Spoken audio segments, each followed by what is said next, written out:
గురుర్బ్రహ్మా గురుర్విష్ణుః గురుర్దేవో మహేశ్వరః గురుః సాక్షాత్ పరబ్రహ్మ తస్మై శ్రీ గురవే నమః. వ్యాసాయ విష్ణురూపాయ వ్యాసరూపాయ విష్ణవే నమో వై బ్రహ్మనిధయే వాసిష్ఠాయ నమో నమః.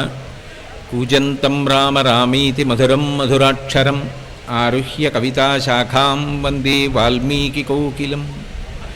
శ్రుతిస్మృతిపురాణానాం ఆలయం కరుణాలయం నమామి భగవత్పాదశంకరం లోకశంకరం. వాగర్ధావివ సంపృక్తౌ వాగర్ధప్రతిపత్తయే జగతః పితరౌ వందే పార్వతీ పరమేశ్వరౌ. శంకర భగవత్పాదులు పంచాయతన పూజ అని నిర్ణయం చేశారు. పంచాయతన పూజ చేసేటప్పుడు చుట్టూ నలుగురు ఉండి మధ్యలో ప్రధానమైనటువంటి దైవం ఎవరుంటారో ఆయనని పెట్టి పూజ చేస్తారు. శివారాధన ప్రధానం అనుకోండి, శివుడు మధ్యలో ఉంటాడు, ఆయన చుట్టూ నలుగురు ఉంటారు. విఘ్నేశ్వరుడు, అలాగే సూర్యుడు, అంబిక, విష్ణువు నలుగురు ఉండి మధ్యలో శివుడు ఉంటే శివప్రధానమైనటువంటి అర్చన జరుగుతోంది అని గుర్తు. భారతదేశంలో జరిగేటటువంటి ఆరాధన శివప్రధానమై ఉంటుంది. ఈ దేశంలో శివుడు ప్రధానంగా అర్చింపబడతాడు అని చెప్పడానికి ఉదాహరణ, మన భారతదేశాన్నంతటినీ కూడా ఒక యజ్ఞశాలగా, ఒక యాగభూమిగా భావన చేసినటువంటి శంకరాచార్యులు వారు దీనికి 4 ద్వారములను నిర్ణయం చేశారు. యజ్ఞద్వారములుగా 4 వైపులా 4 వేదములకు సంబంధించిన ద్వారములు ఉండాలి కనుక తూర్పున జగన్నాథులో గోవర్ధన పీఠము, పడమర ద్వారకలో కాళికాపీఠము, ఉత్తరమున బదరికాశ్రమములో జ్యోతిపీఠము, దక్షిణమున శృంగగిరిలో శారదాపీఠము. 4 దిక్కుల 4 పీఠములు 4 ద్వారములై ఉంటాయి. ఈ మధ్యలో ఉన్నటువంటి భారతదేశం అంతా యాగభూమి, యజ్ఞభూమి, వేదభూమి, కర్మభూమి. ఇందులో దేశం మధ్యలో ఉన్నటువంటి నది నర్మదా నది. నర్మదా నదిలో తనంత తానుగా లభించేవి బాణలింగములు. అంటే సహజంగా ఎప్పుడూ నదీ జలముల చేత అభిషేకాన్ని పొందుతూ మధ్యలో ఉండి అర్చన పొందేటటువంటి వాడు ఎవరు అంటే పరమశివుడు పొందుతూ ఉంటాడు. అందుకే మీరు చూడండి, కొన్ని పండగలు దక్షిణ భారతదేశంలో జరిగితే ఉత్తర భారతదేశంలో జరగవు, ఉత్తర భారతదేశంలో జరిగినవి దక్షిణ భారతదేశంలో జరగవు. ఉత్తర భారతదేశం దక్షిణ భారతదేశంలో కూడా సమానంగా జరిగేటటువంటి పండగలు కొన్ని మాత్రమే ఉంటాయి. అవి ప్రధానంగా శివ సంబంధమై అంబికా సంబంధమైనవై ఉంటాయి. దేవీ నవరాత్రులు ఉన్నాయనుకోండి, దక్షిణ భారతదేశం ఉత్తర భారతదేశం కూడా ఒకేలా జరుగుతాయి. జరగడమే కాదు, ఆ సమయంలో ఇంచుమించు దేశం అంతటా ఒకే రకమైన వాతావరణం కూడా ఉంటుంది. అలాగే మహాశివరాత్రి వచ్చిందనుకోండి, హిమాలయాల్లో ఉన్నటువంటి కేదారం దగ్గర నుంచి దక్షిణాన ఉన్నటువంటి చిదంబరం, రామేశ్వరం వరకు కూడా ఒకే స్థాయిలో అందరూ కూడా ఉపవాసం చేసి జాగరణ చేసి శివాలయాలకెళ్ళి అర్చన చేస్తారు. అటువంటి శివరాత్రి సమయంలో బ్రహ్మోత్సవాలు జరిగేటటువంటి అత్యంత ప్రధానమైనటువంటి క్షేత్రములలో ఒకటి ఈ శ్రీకాళహస్తి క్షేత్రం. శ్రీకాళహస్తి క్షేత్రం గురించి పురాణంలో కొన్ని అద్భుతమైనటువంటి విశేషములను చెప్తారు. ఎన్నో శివాలయాలున్నా ఆ శివాలయాల యొక్క ప్రతిష్ఠ రీత్యా దాని యొక్క వైభవం మారుతూ ఉంటుంది. మనుష్యులు ప్రతిష్ఠ చేసినటువంటి శివాలయం అయితే అది ఒక స్థాయి, రాక్షసులు ప్రతిష్ఠ చేస్తే ఒక స్థాయి, దేవతలు ప్రతిష్ఠ చేస్తే ఒక స్థాయి, అలా కాకుండా ఋషులు ప్రతిష్ఠ చేస్తే ఒక స్థాయి, అలా కాకుండా ప్రకృతిలో తనంత తానుగా ఏర్పడిన శివలింగాలు ఉంటాయి. అరకులో గుహలో పైనుంచి నీటి బొట్టు కింద పడుతుంటే కింద నుంచి భూమి భూమికి శివలింగంగా పైకి వెడుతూ ఉంటుంది. ప్రకృతి సిద్ధంగా ఏర్పడేటటువంటి శివలింగాలు ఉంటాయి. అన్నిటికన్నా చాలా గొప్పవి స్వయంభూలింగాలు. స్వయంభూలింగం ఎక్కడుంటుందో అక్కడ చాలా విశేషమైనటువంటి శక్తి పొటమరించి ఉంటుంది. అంతటా భగవంతుడు ఉన్నాడు కదా, ఒక్క దేవాలయంలోనూ కొన్ని క్షేత్రాల్లోనే అలా శక్తి ఉంటుందా అని కొంతమందికి అనుమానం ఉంటుంది. ఇప్పుడు విద్యుత్ శక్తి ఎక్కడ లేదు, ఈ తీగల గుండా ఈ ప్రాంగణం అంతా ప్రసరిస్తున్న కొన్ని చోట్ల కొన్ని దీపముల గుండా కాంతి రూపంలో ఎలా బాగా అభివ్యక్తమవుతోందో అలాగే అంతటా నిండి ఉన్నటువంటి పరమాత్మ ఒక్కొక్క చోట తనకు తానుగా వ్యక్తమవుతాడు. ఆ తేజస్సు ఎక్కడ స్వయంగా వ్యక్తమైందో దాన్ని స్వయంభూ క్షేత్రం అంటారు. శైవ క్షేత్రములకు సంబంధించినంత వరకు పురాణంలో కొన్ని కొన్ని క్షేత్రములను పరమోత్కృష్టమైన క్షేత్రములుగా చెప్తారు. అందులో మొట్టమొదటి స్థానంలో వారణాసిని చెప్తూ ఉంటారు. కాశీపట్టణం, చిదంబరం, వృద్ధాచలం, అరుణాచలం, కాంచీపురం ఇటువంటివన్నీ కూడా పరమ ప్రఖ్యాతి చెందినటువంటి పట్టణాలు. ఇందులో మీరు ఒక విశేషాన్ని గమనిస్తే, ఎక్కడైనా ఒక శైవ క్షేత్రం చాలా గొప్పది అని చెప్పవలసి వచ్చిందనుకోండి, దాన్ని కాశీపట్టణంతో పోలుస్తారు. పోల్చి కాశీపట్టణంతో తుల్యమైన విషయం ఏమైనా అక్కడ జరుగుతూ ఉంటుందా అని ఆలోచిస్తారు. కాశీలో జరిగినది ఏదైనా ఇక్కడ జరిగితే దానికి చాలా గొప్ప స్థాయిని కట్టబెడతారు. ఉదాహరణకి వారణాసి అవిముక్త క్షేత్రం. పరమశివుడు ఎప్పుడూ అక్కడ స్థూల రూపంలో కూడా తిరుగుతూ ఉంటాడు. ఆయనకి అత్యంత ప్రీతిపాత్రమైన క్షేత్రం. సమస్త భూమండలము కూడా మహాప్రళయమునందు ప్రళయజలములలో మునిగిపోతే ఒక్క కాశీపట్టణాన్ని త్రిశూలం మీద నిలబెడతాడు. అది ఒక్కటి మాత్రం మహాప్రళయంలో లయం అవ్వదు. లయం కాకుండా కాపాడతాడు. అంత గొప్ప అవిముక్త క్షేత్రం. అంతేకాదు, మనకి సంబంధించినంత వరకు ఒక విశేషం ఉంటుంది. కాశీపట్టణంలో మనుష్యుడే అయి ఉండక్కర్లేదు. చీమ కాని, దోమ కాని, ఈగ కాని, నల్లి కాని, పిల్లి కాని రామకృష్ణ పరమహంస యోగంలో ధ్యాన దృష్టితో చూశారు. ప్రాణం విడిచిపెడుతున్నటువంటి ప్రతి జీవికి కూడా పరమశివుడు మహోత్కృష్టమైనటువంటి ఉపకారం చేస్తాడు అక్కడ. అందుకే శ్రీనాథుడు కాశీఖండం చేస్తూ ఒక మాట అంటాడు. పాలిండ్లు కదలంగ పసిడిపయ్యద వీచు అచలాధిపుని కూర్మి ఆడుబిడ్డ ప్రత్యక్షమై వచ్చి భాగీరథీ గంగ మృదులహస్తము సాచి మెనునివురు ప్రథమోత్తముండు భృంగి భయరక్షణార్థంబు పాలాగ్రమున తీర్చు భసితరేఖ దక్షిణ శృతి మీదుగా ధాత్రి త్రిళ్ళి పెద్ద నిద్రకు మాగన్ను పెట్టువేళ పంచజనులకు తారక బ్రహ్మ విద్య కాశీపట్టణమునందు ఉపదేశించు శివుడు అని. ఆ క్షేత్రంలో ప్రాణోత్క్రమణమై ఇంకా ఊపిరి ఆగిపోతోందన్న క్షణంలో ఊపిరి కోసం కట్టుకుని ఒళ్ళంతా చెమటలు పడుతున్నటువంటి సందర్భంలో స్వయంగా పార్వతీదేవి బయలుదేరి వచ్చి విసనకెర్రతో కాకుండా తన యొక్క పట్టుచీర పవిట కొంగుతో విసిరి ప్రాణోత్క్రమణమవుతున్నటువంటి వ్యక్తికి ఉపశాంతి కల్పిస్తుంది. అలాగే ధూత్కారమునరించి తొండంబు ముక్కున శీకరారావంబు జిలుకు డుంఠి గణపతి బయలుదేరి వచ్చి తన తొండంతో ఊపిరి తీసి ప్రాణం పోతున్న వ్యక్తి యొక్క ముక్కు దగ్గర ఊపిరి అందడానికి తొండంతో ముక్కు దగ్గర ఊపిరి అందిస్తాడు.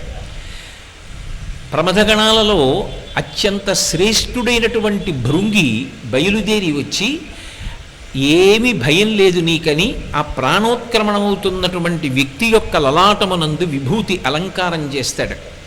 అలాగే గంగానది యొక్క అధిష్టాన దైవమైనటువంటి గంగ ఒక స్త్రీ రూపంలో బయలుదేరి వచ్చి ఆమె తన చల్లటి చేతితో ప్రాణం పోతున్న వ్యక్తి ఎంతో ఇబ్బంది పడుతుంటే ఆయన యొక్క ఒళ్ళంతా నిమురుతుంది, నిమిరి ఉపశాంతి కల్పిస్తుంది. అటువంటి సమయంలో శంకరుడు బయలుదేరి వచ్చి ఆ ప్రాణోత్క్రమణమవుతున్నటువంటి జీవి యొక్క కుడి చెవిలో ప్రణవాన్ని ఉపదేశం చేస్తాడు. అలా తారకాన్ని ఉపదేశం చేసి వాళ్ళకి మోక్షాన్ని ఇస్తాడు. అందుకే కాశ్యాంతు మరణాన్ముక్తి. కాశీపట్టణంలో శరీరాన్ని త్యాగం చేస్తే కావాలని మరణించమని కాదు సిద్ధాంతం. తనంత తాను సహజంగా శరీరాన్ని కాశీపట్టణంలో వదిలిపెడితే మోక్షము అని. అలాగే కాశీతో తుల్యమైనటువంటి పట్టణంగా శాస్త్రముల చేత పేర్కొనబడినది దక్షారామ క్షేత్రం. దక్షారామ క్షేత్రం దక్షిణ కాశీ అని కీర్తి పొందింది. ఎంత కీర్తి పొందింది దక్షారామం అంటే, కాశీపట్టణంలో ప్రాణోత్క్రమణమవుతున్నటువంటి వ్యక్తికి ఏ రీతిలో పరమశివుడు అంత్యమునందు తారకాన్ని ఉపదేశం చేస్తాడో దక్షారామ క్షేత్రంలో కూడా అలాగే ఉపదేశం చేస్తాడు. కాశీలోకి విడితే ఎంత పుణ్యమో దక్షారామ క్షేత్రంలో ఎవరైనా శరీరం విడిచిపెట్టినప్పుడు పరామర్శకి వెళ్ళినా కూడా అంతే పుణ్యం. అంత గొప్ప క్షేత్రం దక్షారామం. శంకరుడికి వైదికంగా చెప్పినప్పుడు భార్య పార్వతీదేవి ఒక్కతే అయినా ఒక పురుషుడికి భార్య మీద ఎంత ప్రేమ ఉంటుందో అలా శంకరుడికి కూడా భార్యతో సమానమైన స్థాయిలో నలుగురిని గౌరవించి ప్రేమిస్తాట. అందుకని శివుడికి నలుగురు భార్యలు అని శాస్త్రంలో కొద్దిగా ఆయన ప్రేమ అభివ్యక్తం అవ్వడానికి ప్రస్తావన చేస్తూ ఉంటారు. అందులో అంబ యొక్కతే ఆకాశ, గంగ యొక్కతే, కాశీ యొక్కతే దక్షిణ, కాశీ యొక్కతే, నలుగురును శంభునకు లోకనాయకునకు రాణివాసంబులను రాగ రసము పేర్మి అని శ్రీనాథుడు. అంబ అంటే పార్వతీదేవి ఒకతే, మిగిలిన వాళ్ళు భార్యలు అని కాదు, ఆవిడితో సమాన స్థాయినిస్తాట. రెండవ వారెవరు అంటే అంబ యొక్కతే ఆకాశ, గంగ యొక్కతే, భవాంగపతితంతోయం పవిత్రమితి పస్పృశు అంటారు వాల్మీకి మహర్షి. భవుడంటే పరమశివుని యొక్క శరీరమును తాకి కింద పడింది కాబట్టి గంగానది సకల పాపములను తొలగించగలిగినటువంటి శక్తిని పొందింది. కొద్దిగా ఇలా చల్లుకుంటే చాలు అంత శక్తి గంగ. అటువంటి గంగ పరమశివుడికి పార్వతీదేవితో సమానమైనటువంటి స్థాయిలో ప్రేమించవలసినటువంటి భార్యాస్థానాన్ని అలంకరించింది. అంటే అంతగా ఆయన దాన్ని అనురాగంతో చూస్తాడు. కాశీ యొక్కతే, కాశీపట్టణం అంటే ఆయనకు అంత ప్రీతి. దక్షిణ కాశీ యొక్కతే స్త్రీలింగంగా చెప్పారు. దక్షారామ క్షేత్రం ఒకటి. ఈ నలుగురు శంభునకు లోకనాయకునకు రాణివాసంబులనురాగరసము పేర్మి. వాళ్ళు నలుగురు కూడా రాణివాసపు స్త్రీలతో సమానం శంకరుడికి. లోకంలో ఎప్పుడైనా ఏదైనా ఒక శైవ క్షేత్రానికి సంబంధించి దాని యొక్క వైభవాన్ని చెప్పాలి అంటే ఇది కాశీతో ఫలానా విషయంలో తుల్యం అండి, ఇక్కడికి వచ్చేదో అభిషేకం చేస్తే కాశీ వెళ్ళినంత పుణ్యం అంటారు. అథవా సాధారణంగా ఏం చేస్తారంటే ప్రతి క్షేత్రంలో కూడా కాశీ విశ్వేశ్వరలింగం అని ఓ లింగాన్ని ఉంచుతారు. అక్కడికి ఎందుకు పెడతారు అంటే ఒకసారి కాశీ అని పేరు స్మరిస్తాడు విశ్వనాథుడు, విశ్వేశ్వరుడు అని ఒక భావన చేస్తాడు. ఆ భావన చాలు మనిషి తరించడానికి, ఆ ఉచ్చారణ చాలు కాపాడబడడానికి. ఇంకా కొన్ని చోట్ల కాశీని ఊరి పేరులో కలుపుకుంటారు. మీరు చూడండి, దక్షిణ దేశంలో ద్రవిడ దేశంలో టెంకాశీ అని ఒక క్షేత్రం. కాశీతో సమానం చేసుకోవడానికి కాశీని ఉపయోగించుకుంటారు పేరులోకి. రామేశ్వరుడు అన్న పేరుతో చాలా చోట్ల శివారాధన చేస్తూ ఉంటారు. శివలింగాన్ని రామేశ్వరలింగం అని పిలుస్తూ ఉంటారు. కానీ కైలాసంతో తుల్యంగా మాత్రం ఇక శైవ క్షేత్రాల్ని చెప్పరు. కైలాసం స్వయంగా కేళీ విలాసం. కైలాసము అంటే ఏదో వెండికొండ ఎక్కడో ఉంటుందని అనుకోకూడదు. శంకరాచార్యులు వారు భైరవ భైరవీ తాండవం గురించి సౌందర్యలహరిలో చెప్తారు. లాస్యము ఆంగికము ఎక్కడుంటాయో దాన్ని కైలాసం అంటారు. కేళి జరుగుతుంది. లాస్యము అంటే అమ్మవారు, లాస్యప్రియ, లయకరీ అని అమ్మవారికి లలితా సహస్రంలో పేర్లు. లాస్యము అంటే ఆంగికం ఉండదు, శరీరమునందు కదలికలు ఉండవు, భావ ప్రకటనం ఉంటుంది. ఉదాహరణకి ఇప్పుడు నేను భావ ప్రకటనం అన్నప్పుడు ఇలా అన్నాను, నేను ఒక్కొక్కటి చెప్తున్నప్పుడు నా భావన ఒకలా మారుతుంది, వింటున్నప్పుడు మీ భావన ఒకలా మారుతుంది. ఒకడు నవ్వుతూ ఉంటాడు, ఒకడు ఏడుస్తూ ఉంటాడు, ఒకడు కోపంగా ఉంటాడు. అవన్నీ భావాలు లాస్యం ప్రకటింపబడతాయి. శరీరం కదిలితే ఆంగికం అంటారు. ఇప్పుడు నేను మాట్లాడుతూ చేయి కదుపుతున్నాను, అది ఆంగికం. లోకంలో మీరు చూడండి, ఎక్కడ చూసినా ఈ రెండు కలిసి ఉంటాయి. మనుష్యులు శరీరాలన్నా కదులుతూ ఉంటాయి, భావములు కదిలి అభివ్యక్తమవుతాయి. ఈ రెండూ కలిసి ఎక్కడ అభివ్యక్తమయ్యాయో దాన్ని కేళి అంటారు. ఈ కేళి సమూహం అంతా ఎక్కడుంటుంది అంటే జీవులందరూ ఉన్న చోట ఉంటుంది. అదే కైలాసము అని ప్రతిపాదింపబడుతుంది. అటువంటి కైలాసంతో తుల్యంగా శైవ క్షేత్రాల్ని వేటిని కూడా సాధారణంగా పిలవరు. కాశీతో తుల్యంగా పిలుస్తారు, కైలాసానికి తుల్యమని చెప్పరు. కానీ ఒక్క శ్రీకాళహస్తి క్షేత్రానికి సంబంధించినంత వరకు మాత్రం దీన్ని కాశీపట్టణంతో పోల్చరు. దక్షిణ కాశీ అనో ఉత్తర కాశీ అనో లేకపోతే ఇంకో కాశీ అనో ఇక్కడ అనరు. దీనికి పేరేమి అంటే దక్షిణ కైలాసము. పురాణంలో దీన్ని ఏమని పిలిచారంటే దక్షిణ కైలాసమే శ్రీకాళహస్తి పట్టణము అని పిలిచారు. అంటే కైలాసవాసి అంటారు. కైలాసమునందు ఉండడం ఎంత గొప్పదో శ్రీకాళహస్తి క్షేత్ర ప్రవేశము కానీ శ్రీకాళహస్తి క్షేత్రమునందు ఉండడం కానీ, శ్రీకాళహస్తిలోకి రావడం కానీ, శివదర్శనం చెయ్యడం కానీ, అథవా ఈ క్షేత్రంలో ఎక్కడ నిలబడి ఒక్కసారి స్వామివారి దేవాలయం వైపు కానీ, కొండవైపు కానీ చూడడం కైలాసంలో శంకరుణ్ణి దర్శించడంతో సమానం. ఇది ఒకానొక సందర్భంలో నిరూపణమైంది. ఎందుకని అంటే ఇక్కడే శ్రీకాళహస్తి దగ్గరలో నక్కీరుడని ఒక కవి ఉండేవాడు. ఆయనకి ఒకప్పుడు పరమశివుడితో వాదన వచ్చింది కవిత్వంలో. పరమశివుడు ఒక బ్రాహ్మణ రూపంలో వచ్చి కవిత్వం చెప్పాడేదో అమ్మవారి యొక్క కేశములకు సహజ సుగంధం ఉన్నది అని. అది ఈ లోకంలో ఉండదు, నేను నమ్మనన్నాడు నక్కీరుడు. అమ్మవారి కేశములకు ఉంటుందయా అన్నాడు. నువ్వు చూశావా అన్నట్టుగా మాట్లాడాడు. మరి బ్రాహ్మణ రూపంలో ఉన్నాడుగా శివుడు. వెంటనే శివుడు నేను శివుడను అని చెప్పడం కోసం నక్కీరుడికి మూడో కన్ను చూపించాడు. నేనే పరమశివుణ్ణని చెప్పడానికి. ఆయన అధిక్షేపించాడు శివుణ్ణి. మూడో కన్ను కాదు, తల చుట్టువార కన్నులు కలిగిన అన్నాడు. నీ తలకాయ చుట్టూ కళ్ళు చూపించిన ఈ పద్యం తప్పే. స్త్రీ కేశపాశానికి సహజ సుగంధం ఉండదు అన్నాడు. శంకరుడికి ఆగ్రహం వచ్చింది. నేను చెప్పినా నమ్మవా? పార్వతీదేవి కేశపాశముల యొక్క సువాసన ఉన్నదా లేదా చెప్పడానికి సమర్థుడను నేను వినా ఇంకొకడు లేడు లోకంలో. అటువంటి నేను చెప్పిన మాట కాదంటావా? అహంకారం, పాండితి ప్రకర్ష ఉన్నది కదా అని కన్ను మిన్ను కానకుండా ప్రవర్తిస్తున్నావు. కుష్ఠవ్యాధిగ్రస్తుడు ఒక అమ్మని శపించాడు. వెంటనే నక్కీరుడు ఆ శంకరుడి కాళ్ల మీద పడి శాపావకాశం అడిగాడు. దేని చేత పోతుందన్నాడు. కైలాస శిఖర దర్శనం చెయ్యి, నీ కుష్ఠవ్యాధి పోతుందన్నాడు. ఆయన ఉత్తర భారతదేశం వైపుగా బయలుదేరాడు కైలాస పర్వత దర్శనం చేద్దామని. ఈలోగా కుష్ఠవ్యాధి వచ్చేసింది, ఎక్కువైపోయింది, వేళ్ళన్నీ ఊడి పడిపోతున్నాయి, ఒళ్ళంతా చీము కారిపోతోంది, వ్రణములు పుట్టేశాయి, ఈగలు వాలుతున్నాయి, అడుగు తీసి అడుగు వెయ్యలేకపోతున్నాడు. ఒక చోట పెద్ద చెట్టు కింద పడిపోయాడు. మహాకవి కనుక సుబ్రహ్మణ్యేశ్వర స్వామి వారిని ధ్యానం చేశాడు.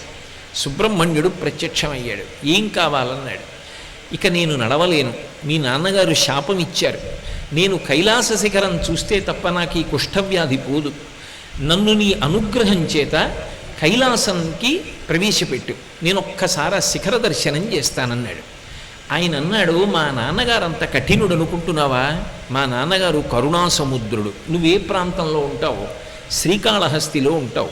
మా నాన్నగారి ఉద్దేశ్యం ఏమిటంటే రాజాంతఃపురంలోంచి బయటికి వెళ్ళి ఒకసారి ఆలయ శిఖరం వంక చూడు, అదే కైలాస దర్శనం. అది మానేసి నిన్ను ఇంత దూరం ఎవడు రమ్మన్నాడు? నిన్ను కైలాసం వచ్చి దర్శనం చేయమని మా నాన్నగారు చెప్పలేదు. కైలాసము అది ఒకటి, ఇది ఒకటి, ఇది దక్షిణ కైలాసం. కాబట్టి ఇక్కడ చేయి శిఖర దర్శనం. ఆయన అన్నాడు, అయితే నన్ను తీసుకెళ్ళి శ్రీకాళహస్తిలో విడిచిపెట్టి, ఇంత దూరం నడిచి వచ్చేసాను, ఇక వెనక్కి వెళ్ళలేను. అప్పుడు తీసుకొచ్చి శ్రీకాళహస్తి పట్టణంలో విడిచిపెట్టేశాడు. ఒక్కసారి ఆలయ శిఖరం వంక చూశాడు, గోపురం వంక చూసి చూడగానే కుష్ఠవ్యాధి ఉపశమించి. అప్పుడు మళ్ళీ నక్కీరుడు పరమశివుడి మీద స్తోత్రాలు చేశాడు. అంత గొప్ప క్షేత్రం శ్రీకాళహస్తి. శ్రీకాళహస్తి క్షేత్రం ఒక కోణంలో కాదు, అనేక కోణములలో దీనిని మించినటువంటి క్షేత్రం లేదు. ఎందుచేత లేదు అంటారేమో, ఈ క్షేత్రం ఒక్క క్షేత్రంలోనే పరమశివుడికి ప్రదక్షిణం లేదు. సాధారణంగా శివాలయంలో ఒకటే శివలింగం ఉందనుకోండి, ప్రదక్షిణము అప్రదక్షిణము అలాగే పూర్ణ ప్రదక్షిణము అని మూడు ఉంటాయి. ఆ మూడు రకములైనటువంటి స్థితులలో ఉన్నవాళ్ళు చెయ్యాలి. బ్రహ్మచారి అయితే పూర్ణ ప్రదక్షిణం చేస్తాడు, గృహస్థ అయితే సవ్యాపసవ్య ప్రదక్షిణం చెయ్యాలి. చండీశ్వరుడి వరకు వచ్చి పూర్తి చేయకుండా మళ్ళీ వెనక్కి వచ్చి చండీశ్వరుడి దగ్గరికి వచ్చి మళ్ళీ నందీశ్వరుడి దగ్గర నుంచి గుళ్ళోకి వెళ్ళాలి. ఒక్క శ్రీకాళహస్తిలో శివలింగ దర్శనం చేసేటప్పుడు మాత్రం ఆ తూర్పు ద్వారంలోంచి రావాలి. వచ్చి పాతాళ గణపతి దర్శనం చేసి అపసవ్యంగా, అంటే ఇటువైపు నుంచి తిరిగితే సవ్యం అంటారు, ఇటు నుంచి తిరిగితే అపసవ్యం అంటారు. ఇలా అపసవ్యంగా వచ్చి దక్షిణామూర్తి కనపడేటట్టుగా దేవాలయం లోపలికి ప్రవేశించాలి. అలా అపసవ్యంగా వెడితే రాహు కేతు గ్రహములు రెండూ కూడా ఉపశాంతి పొందుతాయని శివాజ్ఞ. అందుకు నవగ్రహ కవచం కట్టుకుంటాడు. రాహుకేతు గ్రహములను శాంతింపచేయడం అంత తేలిక విషయం ఏం కాదు. అవి కొంచెం ఇబ్బంది పెట్టే స్వభావం. కేతువు మోక్షప్రదాత, జ్ఞానప్రదాత, కానీ రౌద్రం రౌద్రాత్మకం ఘోరం తం కేతుం ప్రణమామ్యహం అని. అటువంటి రాహుకేతు గ్రహములు కూడా దేని వలన ఉపశాంతి పొందుతాయంటే శ్రీకాళహస్తి క్షేత్రంలోకి అపసవ్యంగా ప్రదక్షిణం చేస్తూ లోపలికి వెడితే చాలు. సాధారణంగా ఎవరికైనా గౌరవం ఇవ్వాలి అంటే సవ్య ప్రదక్షిణం చేసి గౌరవిస్తారు, అగౌరవించాలి అంటే అపసవ్య ప్రదక్షిణం చేస్తారు. ఓ గురువుగారు కూర్చుని ఉన్నారనుకోండి, ఎవరో ఒక పీఠాధిపతి కూర్చుని ఉన్నారు, పోనీ పీఠాధిపతి ఎందుకు, అలాగే స్వామివారు ఉన్నారు, ఇప్పుడు నేను ఆయనకి ప్రదక్షిణం చెయ్యాలి, నేను ఆయన చుట్టూ తిరిగేటప్పుడు ఆయన నా కుడి చేతి వైపు ఉండేటట్టుగా తిరిగితే ప్రదక్షిణం అంటారు. దక్షిణం అంటే కుడి, ప్రదక్షిణం. నేను ఆయన చుట్టూ తిరిగితే ఆయన నా కుడి చేతి వైపే ఉండాలి, ప్రదక్షిణం చేశానంటారు. నేను ఇలా తిరిగి వచ్చాననుకోండి, ఆయన నా ఎడమ వైపుకి వస్తాడు, అలా ఎడమ వైపుకి వచ్చాడనుకోండి నేను అగౌరవపరిచినట్టు. విరాట పర్వంలో అర్జునుడు ఉత్తర కుమారుణ్ణి సారథిగా పెట్టుకుని యుద్ధానికి బయలుదేరుతూ ఒక మాట చెప్తాడు, మా తాతగారు భీష్ముడి దగ్గర కానీ మా గురువుగారు ద్రోణాచార్యుల వారి దగ్గర కానీ నా రథం వెడుతున్నప్పుడు వాళ్ళ రథం నా ఎడమ వైపుకి రాకూడదు, వాళ్ళ రథం ఎప్పుడూ నా కుడివైపున ఉండాలి. వాళ్ళు బాణం వేస్తే వేస్తాను తప్ప నువ్వు యుద్ధం చేస్తున్నాను కదా అని తీసుకెళ్ళి నా రథాన్ని వాళ్ళ రథం దగ్గర పెట్టద్దు, వాళ్ళు నాకు పరమ పూజనీయులు, ఎప్పుడూ నాకు కుడివైపున ఉండాలి అంటాడు. కుడివైపున ఉంచితే గౌరవమని గుర్తు, ఎడమవైపున ఉంచితే గొప్ప స్థాయి కాదు అని గుర్తు. ఇప్పుడు ప్రదక్షిణం చేశారనుకోండి, గౌరవించారని. ఓ అమ్మ ఉంది, అమ్మకి ప్రదక్షిణం చేస్తారు, అమ్మకొక్కసారి ప్రదక్షిణం చేస్తే కాశీయాత్రాయుతేనచ, కాశీ రామేశ్వరం 21 మాటలు వెళ్ళినట్లు 6 మాటలు భూమికి ప్రదక్షిణం చేసినట్టు ఫలితం వేస్తారు అమ్మకోసారి ప్రదక్షిణం చేస్తే. నాన్నగారికి ప్రదక్షిణం చేస్తే పరమశివుడికి ప్రదక్షిణం చేశాడు అని వేస్తారు. నమ శంకరాయచ మయస్కరాయచ శివాయచ శివతరాయచ. శంకరాయచ అన్నప్పుడు వ్యాఖ్యానం ఏం చెప్తారంటే శంకరోతి ఇది శంకర, తండ్రియే ఈ లోకంలో శంకరుడై ఉంటాడు. నా తండ్రి నాకు శంకరుడు, ఆయనకి నేను ప్రదక్షిణం చేస్తే పరమశివుడికి ప్రదక్షిణం చేసినట్టే నా ఖాతాలో వేసేస్తారు. అలా ప్రదక్షిణం అంటే వారు కుడివైపు ఉండేటట్టుగా తిరుగుతాను. అప్రదక్షిణంగా వస్తున్నాను అనుకోండి, పెద్దలు ఎవరైనా ఉన్నారనుకోండి, తప్పు అలా రాకూడదంటారు, అప్రదక్షిణంగా రాకు అంటారు. శంకరుడు ఇక్కడ ఎంత అనుగ్రహాన్ని చూపించాడంటే మీకున్నటువంటి దోషాలు పోవడానికి మీరు నాకు అపసవ్యంగా రండి. అసలు నిజానికి మనం అపసవ్యంగా వెడితే ఆయనకి అమర్యాద, కానీ ఆయన ఇక్కడ ఎంత సులభుడు అంటే ఈ క్షేత్రంలో అశుతోషుడు అంటారు, కించిత్ పనికి పొంగిపోతాడు. మీరు నాకు అపసవ్యంగా రండి, అపసవ్యంగా వచ్చే గ్రహాలు ఏ ఉన్నాయో అవి శాంతి పొందేట్టుగా నేను శాసనం చేస్తాను. ఎందుకనంటే మీరు సత్యనారాయణ వ్రతం చేస్తే గ్రహాల్ని పిలుస్తారు, సూర్యుడి దగ్గర నుంచి గ్రహాల్ని పిలిచినప్పుడు ఒక మాట చెప్తారు, మీరు ప్రదక్షిణీకుర్వాణం అంటారు. మీరు పర్వతానికి ప్రదక్షిణం చేస్తూ వస్తాయి మిగిలిన గ్రహాలన్నీ. ఒక్క రాహువు కేతువు మాత్రం లోపలికి వచ్చేటప్పుడు మేరు పర్వతానికి అపసవ్య ప్రదక్షిణం చేస్తూ వస్తాయి. వాటి లక్షణం అపసవ్యంగా తిరుగుతాయి. ఈ క్షేత్రంలో రాహుకేతువులకు ఉపశాంతి అంటే నేను ఒక పరమ యథార్థమైన మాట చెప్పాలి అంటే కేవల పూజ వలన కాదు.